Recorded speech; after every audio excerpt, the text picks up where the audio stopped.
네, 이번 시간에는 마지막 파트 5의 중에서 챕터 2 투자 권유 사례 분석입니다. 어, 증권 투자 권유인 2권의 마지막 부분이고요. 이거 하고 이제 문제풀이만 하면 네, 2권이 끝이 나네요. 야, 처음 시작할 때는 어떻게 이거 다 하나 했었는데 그래도 네, 2권을 일단 마무리 짓게 되네요. 설 끝나고 나서 1권을 하고 자격증 시험을 이제 봐야겠네요. 네, 그럼 바로 시작하겠습니다. 이번 챕터 2는 투자 권유 사례 분석이고요. 일단 섹션 1에서는 재무 설계의 정의부터 나오네요. 재무 설계는 계획이다. 개인 재무 관리도 모든 재무 관련 의사결정의 지침을 마련해주는 재무 설계로부터 시작이다. 그냥 이거는 그냥 읽고 이해하면 되겠네요. 재무설계는 일생 동안의 과정이다. 계획이고 일생 동안의 과정이고 길게 보란 얘기죠. 나중에 죽을 때까지. 재무설계는 체계적인 접근과 전략을 필요로 한다. 장기적인 해결책은 소득이나 다른 재무자원의 적절한 관리를 하고 재물 설계를 통해 얻을 수 있는 이점, 재무술 설계 관련 의사결정, 재무 관련 의사결정을 하는 데 있어 방향과 의미를 제공하고 장기적인 안목을 갖게 한다. 생활 목표에 미치는 장단기 효과를 고려하여 재정적인 측면에서의 삶의 목표를 실현할 수 있다. 여기 이점 하나만 조금 봐두시면 되겠네요. 네, 이건 섹션 1은 그냥 네, 재무설계 그냥 정의, 이점 이런 거 좀 보시면 되겠습니다. 네, 섹션 2 개인 재무설계 및 재무설계 전문가의 필요성. 자, 1번 우리가 바라는 생활 양식의 달성. 재무 생활을 통제하여 현재와 미래의 소득, 자산, 재무 자원을 증대시켜 보존할 필요가 있음. 생애 소비 만족의 극대화를 위해서 전 생애 주기에 걸친 소득의 이전을 고안하는 재무 관리는 생애 소비 만족을 극대화한다. 미래의 불확실성에 대한 대비.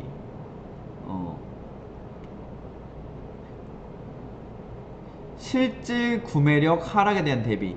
실질 구매력이라는 거는 내 돈의 가치가 떨어진다는 얘기죠. 그래서 이 부분에 대해서 첫 번째가 이제 인플레이션이고 물가 상승. 내 돈이 조금씩 그냥 가만히 갖고만 있으면 이 인플레이션에 의해서 내 돈의 가치가 하락한다 이런 거죠. 그 다음 이자율 변동. 이자율 변동에 따라서 이자율이 뭐 계속 상승하거나 이러진 않지만 어쨌든 이자율의 상승 또는 하락에 따라서 내 돈의 가치도 달라지게 되죠. 여기에 나와 있는 예시로는 이자율이 상승을 하게 되면 기업의 투자 활동이 위축되고 개인도 소비보다는 저축을 하려고 하게 되고 경기가 그럼 좀 죽고 통화량이 이제 줄어들게 되겠죠. 통화되는 시중에 통화되는 게 수요가 감소하고 물가가 하락한다. 이런 이 반대가 되면 이제 물가가 상승하겠죠. 수요는 증대되려나? 그래서 이자율 상승에 따른 이런 아니면 이자율 하락에 따른 이런 변동이 생기겠고, 그 다음 재무 자원의 손실 또는 필요 증대에 대한 대비.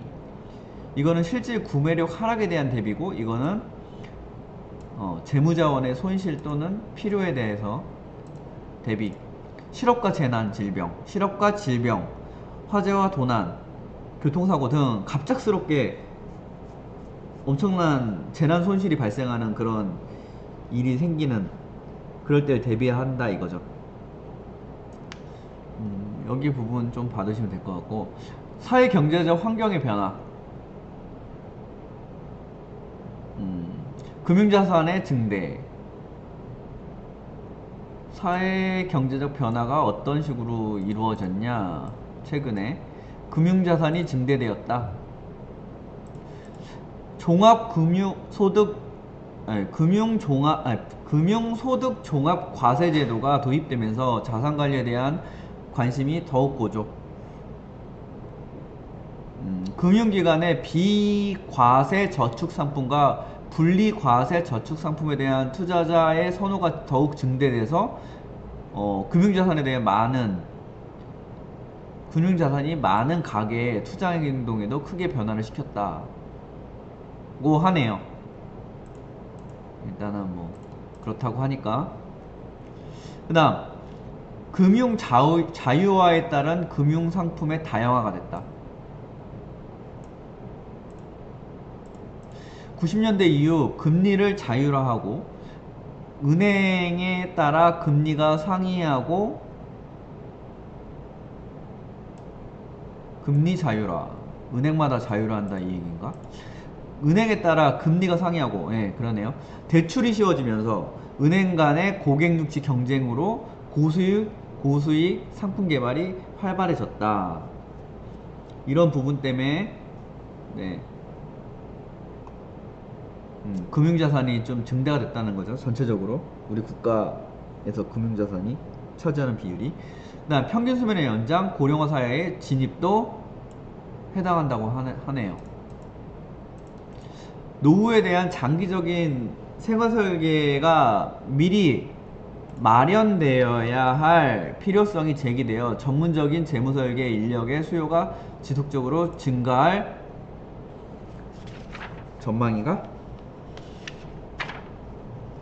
전망. 네. 이렇게 세 가지로 사회 경제학 변화 요 세 가지가 나왔으니까 이 부분을 좀 정리를 해둬야 될 것 같습니다. 보기가 사지선다니까 이런 세 가지 이런 거 내기가 좀 좋을 것 같아요, 문제를. 다음 섹션 세 번째, 개인의 재무설계 목표. 이거는 내용이 그냥 요거를 좀 풀어서 쓰고 있는 거라서 그냥 정리를 따로 뭐 한두 줄씩 되는 거라서 이것만 봐도 알 수 있어서 더 하지는 않았습니다. 그러니까 개인의 재무설계 목표는 첫 번째 뭐냐, 소득과 부의 극대화고, 두 번째는 효율적 소비의 실천이다. 소비와 저축을 효율적으로 한다 이 얘기죠. 그러니까 효율적으로 소비를 하면 저축 금액이 많아지고, 그래서 이거에 관련해서 이제 점점 투자할 수 있는 자금이 늘어나기 때문에 재무 관리에서는 좋다 이 얘기죠. 그 다음 재무 생활 만족의 발견.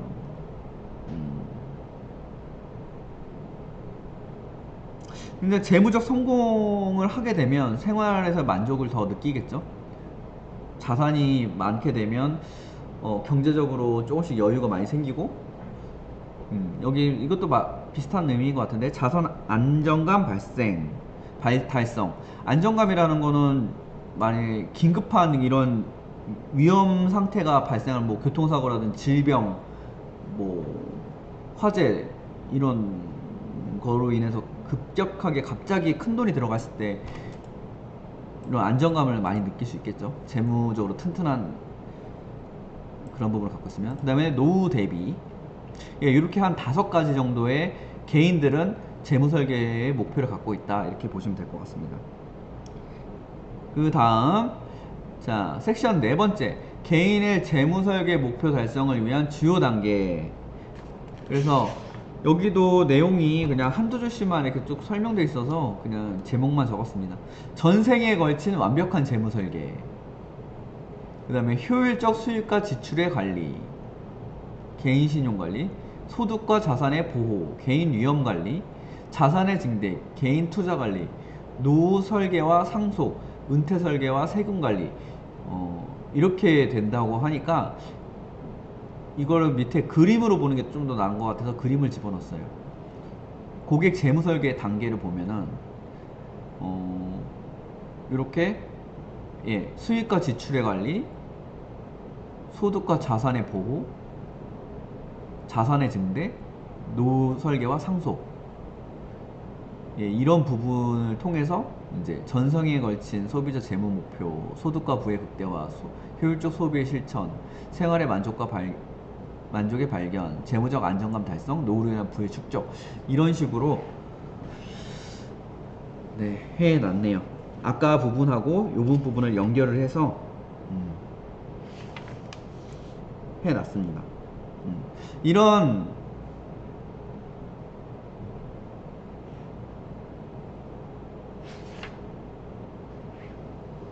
과정을 통해서 고객의 목표 달성을 위해서 주요 단계별로 한 다음에 결국에는 목표 달성을 하게 되는 거죠. 이런 부분을 통해서 요 목표를 달성하는, 이렇게 보시면 될 것 같습니다. 네. 섹션 5번째, 개인의 재무 설계 과정은 어떻냐. 그럼 1단계, 고객 관련 자료 수집 및 재정 상태의 평가입니다. 자료 수집에는 크게 두 가지로 나타내네요. 양적 자료, 수치로 나타낼 수 있는 거고, 질적 자료, 수치로 나타낼 수 없이, 그러니까 다른 말로는 좀 정성적 자료, 이렇게 보면 되겠죠. 어떤 게 있나 대충 볼게요. 인적사항, 저축예금, 보통 관련 예금 계정 관련 자료, 대출사항, 주식 채권 뮤추얼 펀드 관련 자료, 부동산 관련 자료, 소득 자료, 교육 자금, 세금 자료. 실제 자산과 관련된 수치로 계산할 수 있는 이런 부분을 양적인 자료라고 보시면 되고, 질적인 자료를 보면은 다양한 목적의 우선순위, 목적이 어떤 게 더 우선순위냐, 노후 설계를 위한 게 목적이냐, 현재 좀 안정감이 우선이냐, 자산을 증식하고 증대하는 게 목적이냐, 이런 것들에 따라서 이제 달라지는 거니까. 그 다음에 위험의 인내를 어느 정도까지 수준할 수 있냐, 감내할 수 있냐, 그 다음에 투자 상품에 대한 과거 경험이 있는지, 금융주식 수준의 이해도, 어떤 경험과 관련된 거, 아니면 뭐 우선순위, 위험을 감내하는 부분, 이런 부분, 그 다음 태도, 이런 게 숫자로 나타낼 수 없는 다른 부분을 이제 질적인 자료로 보게 되겠습니다. 두 번째, 재산 상태의 평가, 자산 상태표, 개인의 재무 상태를 나타내는 개인 대차 대조표라고 보시면 되겠네요. 수입이 얼마고 지출이 얼마고 이런 거 나타내는 거, 자산과 부채가 어느 정도 있는지. 그래서 이거 고려할 사항은 고객의 자산 및 부채 포트폴리오가 적절한가를 검토를 해야 되고, 그 다음에 부채나 자산을 보유한 목적이 무엇인지를 검토를 해야 되겠네요. 부채도 뭐 단순 부채가 있고, 약간은 뭐 투자를 위한 목적이라 부동산 투자를 위한 그런 부채도 일부 껴가지고 하는 부분도 있죠. 그냥 생활비를 위한 부채냐, 뭐 그런 거에 따라 다 달라지니까. 개인 현금 수지 상태표. 고객의 현금 유입과 유출을 나타내는 것, 현금 흐름이 나타나는 부분이네요. 이거는 재무 상태, 자산과 부채에 대한 부분이고, 이거는 현금에 얼마 들어오고 얼마가 나가는지에 대한 부분이고, 그 다음에 재무적 안전. 이거는 뭐 재무적인 요구나 욕망을 충족하기 위해 필요한 재무적 자원이 충분하다고 느끼는 편안한 상태. 어떤 사람은 뭐 5억이 있으면 나는 재무적으로 안정감을 느낄 수 있겠다, 이런 사람도 있고, 어떤 사람은 뭐 10억 정도의 자산을 갖고 있어야, 뭐 순자산 기준으로 10억 정도 갖고 있어야 나는 좀 편안함을 느끼고 자산에 대해서 두렵지 않다, 뭐 이런 게 뭐 다 사람마다 다르겠죠. 그 다음 2단계, 재무 목표의 설정. 현재 가진 상태에서, 현재의 상태에서 어느 정도까지의 재무 목표를 달성하느냐. 단기, 중기, 장기의 목표로 나뉘게 돼. 이런 거 유의사항, 이런 건 좀 봐둬야겠죠. 재무 목표는 현실적이어야 한다. 그 다음에 측정 구체적이고 측정 가능한 용어로 기술되어야 한다. 요거는 문제 내기 좋겠네요. 이거 되게 여러 부분에서 많이 나오는데, 목표 설정에서 관련해서 우선순위가 정해져야 된다.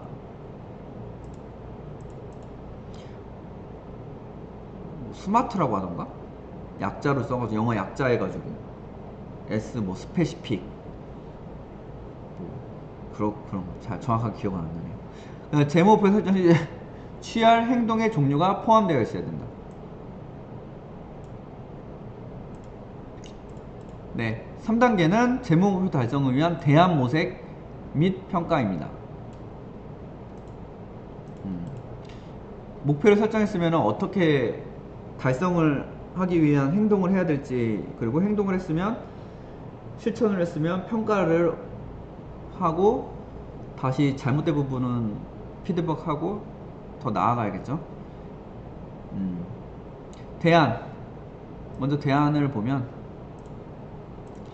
현재 재무활동을 지속할 것인지, 아니면 현재 상황을 더 확대할 것인지, 현재 상황을 수정해야 되는, 아니면 아예 다 갈아엎어야 되는지, 이런 것들을 대안을 마련해야겠고, 위험에 대한 평가. 이건 위험에 대한 평가구나. 여기서 나온 거는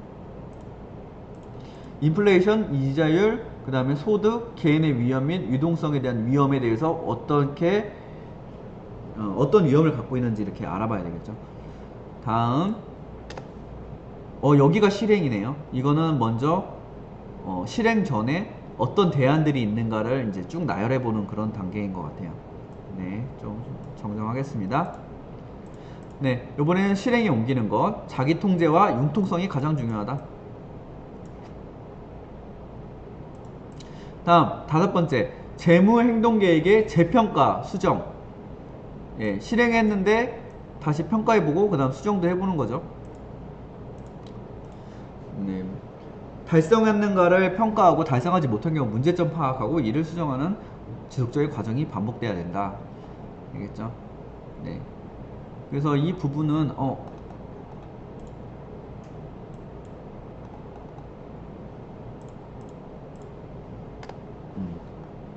이렇게 고객의 재무 설계 단계에 대한 그림표가 나타났는데 이거 한번 참고해서 보시면 될 것 같아요. 예시로 이렇게 나온 부분인데, 네, 교과서기 몇 쪽에 있더라? 교재 440쪽에 있네요. 한번 참고하시면 되겠습니다. 네, 다음 섹션 여섯 번째, 재무상태 평가표 작성 및 분석의 실제. 재무상태표 작성 자산 상태표 작성. 가계의 자산 상태를 일명요연하게 나타내주는 표다. 그리고 자산은 부채와 순자산을 포함한 것으로 부채도 구입한 재산에서 자산에 포함한다. 그리고 순자산인지 그냥 일반적인 자산은 부채와 순자산을 합친 거다. 이렇게 보시면 되겠습니다. 자산은 보통 금융자산과 실물자산으로 구분이 되는데, 금융자산은 뭐냐? 안전자산 혹은 현금성 자산과 투자자산으로 나뉘고, 실물자산은 부동산과 개인 소유물로 나누어서 기록한다. 보통 이 금융자산 동산, 현금화하기 좋은 이런 자산을 얘기하고, 이거는 부동산 이렇게 보나요? 부채는 상환에 걸리는 기간을 토대로 단기 부채는 대부분 1년 이내 갚아야 하는 부채를 얘기합니다. 그리고 그 이상은 이제 뭐 중장기라고 할 수 있다. 이렇게 보시면 되고, 자산 상태를 정확하게 파악하기 위해서는 저축 장부와 부채 목록을 만들 필요가 있다 하니까 그렇다고 하네요. 그 다음에 가계 수지 상태표 작성. 수입과 지출을 정리한 것으로 수입, 지출, 결산, 손익 결산으로 구성된다고 합니다. 예시를 본 적이 없어서 정확하게는 말하는데, 수입과 지출을 정리한 것에 좀 뭐 가계부라고 보시면 될 것 같은데요. 쉬운 말로 편히 알고 있는 거. 그 다음에 재무 상태의 분석 및 평가. 재무 비율. 재무 비율이라는 좀 새로운 용어가 나왔네요. 재무 비율이 뭐냐? 자, 원래 기업의 재무 상태나 경영 성과를 비교하는 데 사용하는 비율로서 재무제표상에 표시된 한 항목의 수치를 다른 항목의 수치로 나눈 것을 뜻함. 이거 좀 중요할 것 같은데 좀 이해 잘 안 가고 어려울 수도 있을 것 같아요. 이거 좀 잘 봐두는 게 좋을 것 같습니다. 문제 나오기 진짜 좋을 것 같아요. 재무 비율을 가계에 도입하게 된 것은 가계 재무 상태를 단순히 소득과 지출의 한 측면만 측정하는 것보다 효과적이기 때문이랍니다. 그래서 현금 흐름의 소득 지출 이것만으로는 그러니까 되게 1차원적이니까 이거에 드러나지 않은 이면적인 부분이나 그 이상의 평가를 하기 위해서는 재무 비율을 좀 활용할 필요가 있다 이렇게 보면 될 것 같고, 재무 상담과 계획 시에 진단과 정보의 도구가 된다. 재무 상태의 분석 논의의 시발점. 매우 중요한 것 같네요. 여기는 꼭 자세하게 보고 암기가 필요할 것 같습니다. 시간의 변화에 따라서 재무적인 능력의 평가에 대한 판단을 쉽게 하기 위해 구성된 객관적 척도라는데 매우 중요할 것 같네요. 재무 비율을 이용한 분석은 순자산에 대한 다양한 평가에 용이하며 측정의 정밀성과 비교 가능성의 측면에서도 효과적이다.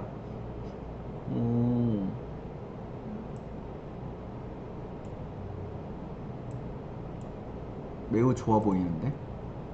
자, 다음 요번에는 위에는 재무 비율이고 이거는 안정성 지표, 가계 지수 지표, 비상자금 지표, 위험 대비 지표, 부채 부담 지표를 포함한다. 그래서 가계 지수 지표는 월평균 가계 소득에 대한 월평균 생활비 비율이래요. 이 수치는 월평균 소비 성향을 보여준다.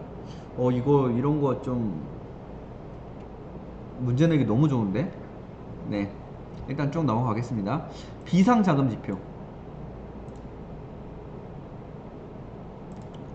금융자산을 월평균 생활비로 나눈다. 이 수치가 높을수록 비상사태에 대한 적응력이 높다는 것을 의미합니다. 다음 위험 대비 지표, 월평균 보험료를 월평균 가계 소득으로 나누어 계산. 보험을 얼마나 들었냐 이건데. 보험료를 가계 소득으로 나누어 계산하는데, 이 지표가 클수록 위험 대비는 잘 되어 있는데 너무 보험만 많이 대빵 많이 들어있으면 별로 좋진 않다 이런 겁니다. 그래서 적절히 위험에 대비할 정도만 보험을 들어라, 그런 부분이죠.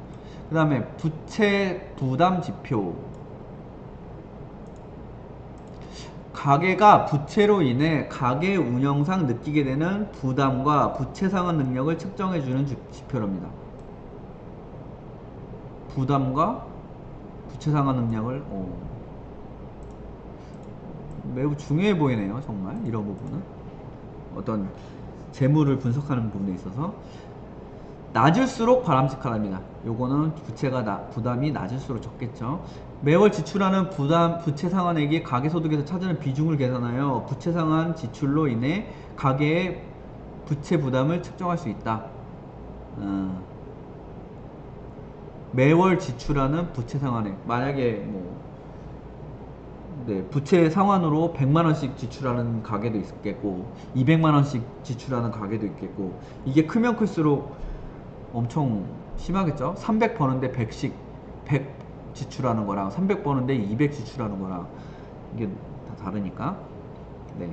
총 부담 지표는 금융자산, 부동산자산, 기타 실물자산 등 총 자산에 대비하여 소비생활 부채, 주택 총 부채가 총 자산 대비 총 부채라고 보시면 돼요. 총 자산 대비 총 부채.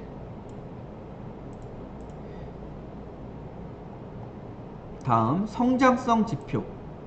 지금 지표 3개 봤는데 보시면 재무 비율, 지표 3개 본 게 아니구나. 재무 비율을 봤고, 그 다음에 안정성 지표를 봤고, 그 다음에 성장성 지표를 보는 겁니다. 근데 이 재무 비율이라는 게 이 안정성 지표랑 이 성장성 지표로 본다고 보면 될 것 같은데요. 제가 좀 잘못 이해할 수도 있으니까 다시 한번 복습하시기 바랍니다. 가계 자산의 축적 가능성을 보여주는 지표다. 얼만큼 저축을 더 많이 할 수 있냐 이런 의미로 받아들여지는데, 가계 자산의 포트폴리오에 대한 평가를 할 수 있는데 이용될 수 있는 지표로 구성되며, 저축 성향 지표, 투자 성향 지표, 유동성 지표가 여기에 포함된다. 저축 성향 지표는 연간 총 저축액을 연간 가처분 소득으로 나눈 것이다. 말이 좀 어렵네요. 저축의 가처분 소득? 가처분 소득이라. 가처분 소득이 뭐지? 네. 잠깐 찾아보니까 가처분 소득이 소득 중에서 소비 지출이 자유롭게 할 수 있는 거를 얘기한답니다. 가처분 소득이 소비 지출을 자유롭게 하는 거. 그다음 투자 성향 지표. 투자를 얼마큼 하고 있냐, 자산 대비 자산 중에 얼마큼 이 투자 자산으로 갖고 있냐, 이런 거겠죠.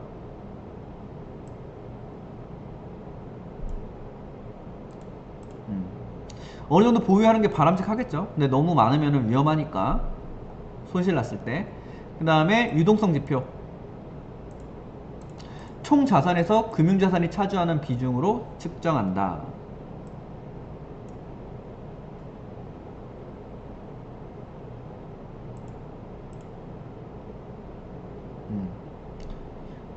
그래서 여기 유동성 지표 같은 경우는 긴급사태에 대처하거나 돈을 빠르게 유통할 수 있어야 되니까, 그 다음에 노년 가계에서 자산소득이 노년 가계와 같이 자산소득에 의존하여 생활하는 경우에 중요하다. 이런 경우에 생활비로 써야 되니까 빼서 자산의 증대를 극대화하기 위한 대기자금 역할도 하여 수익을 높이는 데는 기여한다. 자, 노인 가계의 재무 설계, 재무 목표와 필요 금액을 먼저 산정할 필요가 있다. 기본적인 생활자금은 어떻게 보냐? 노부부 생활비랑 남편 사망 후 부인 생활비. 근데 여기는 반대는 왜 이렇게 했냐? 남편이 평균적으로 일찍 죽기 때문에 이렇게 하나 보죠.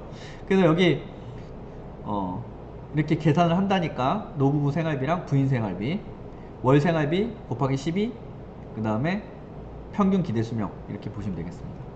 정년 후 평균 기대수명, 사망 후 평균 기대수명. 그 다음 의료비, 긴급 예비자금, 이런 것들. 노인 가계에서는 이런 것들이 꼭 이런 게 중요한 거죠. 그 다음에 자녀가 있을 경우에는 자녀 마련자금, 결혼위안자금, 그 다음에 특별 여가활동, 이런 자금들로 크게 네 가지로 분류된다. 이렇게 보시면 되고, 필요자금 조달 평가, 저축 이자 소득, 그 다음에 연금, 퇴직금, 각종 부동산 임대료, 자녀들의 보조, 근로소득, 사회보조, 뭐 이런 것들로 자금 조달이나 평가, 이런 부분에서 얼마나 들어오느냐에 따라서 평가를 할 수 있다. 이런 얘기죠. 그 다음 세 번째, 노인 가계를 위한 포트폴리오를 작성을 해야 된다. 뭐 이런 거는 좀 중요하겠죠. 자산 증축보다는 안정적인 소득 창출이 주 목적이고, 젊어서부터는 좀 이건 아닌데, 그 다음에 인플레이션에서 자산 가치를 보호, 이런 부분. 그 다음에 투자와 상속 계획은 충분한 여유 자금이 있을 때만 해야 된다. 이거는 뭐 돈도 별로 없는데 이건 너무 위험한 쪽으로 투자를 한다거나 상속 계획부터 하는 거는 좀 의미가 없다, 이런 얘기인 것 같습니다. 그 다음 퇴직 후 자산 관리 운용 지침, 이런 부분은 참고로 쭉 읽어보면 될 것 같습니다. 명확한 목표의식, 자산 배분하고 안정성을 먼저 고려하고 유동성을 높인다. 이건 지금 노인 가계입니다. 월 지급식 이자 상품을 이용한다. 보험을 활용한다. 부채를 최소화한다. 절세 상품을 이용한다. 상속 계획을 실행한다. 그냥 이렇게 쭉 한번 읽어보시면 되겠습니다. 그 다음 여기 섹션 8번째는 투자 권유 사례 분석인데, 그냥 한번 쭉 읽어보시면 될 것 같습니다. 그냥 사례에 있는데 이걸 다 요약해서 적긴 너무 어려워서 그냥 크게 5가지: 공격 투자형, 위험 선호형, 그 다음에 적투자형, 적극형, 위험 중립형, 성장형, 안정 추구형, 안정 성장형, 그 다음에 안정형, 위험 회피형, 요 5가지에서 이제 투자 권유 사례에 대해서 나오기 때문에 어떻게 이 투자자가 성향이 어떻고 거기에 맞는 투자 권유를 어떻게 하는 거에 대한 사례가 분석되어 있습니다.